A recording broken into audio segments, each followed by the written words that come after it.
मलीर मां ख़बर ॾींदा हलूं त मलीर जे इलाइक़े बेंस कॉलोनी में 3 ॾींहंनि खां पुरसरार तौरु गुम वाड़े मालिक अख़लाक कुरैशी जे क़त्ल जो इंकशाफ़ थियो आहे, जंहिंखे जवाबदारनि क़त्ल करे संदसि लाश वाड़े अंदर ई दफ़न करे छॾियो हो।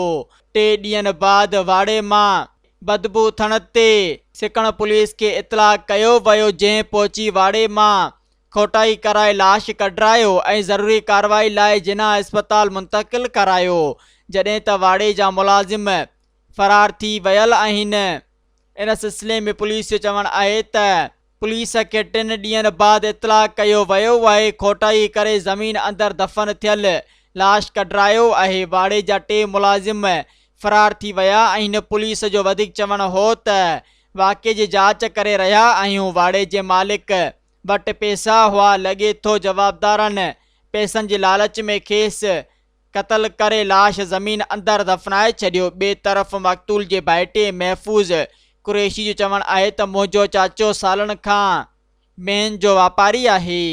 चाचा वटि पैसा हुआ। वाड़े जा मुलाज़िम बि भॼी विया आहिनि। जांच करे जवाबदारनि खे गिरफ़्तार कयो वञे। सब्सक्राइब कयो अवामी न्यूज़ HD खे ऐं ताज़ा तरीन ख़बरुनि लाइ ॾिसंदा रहो अवामी न्यूज़ HD।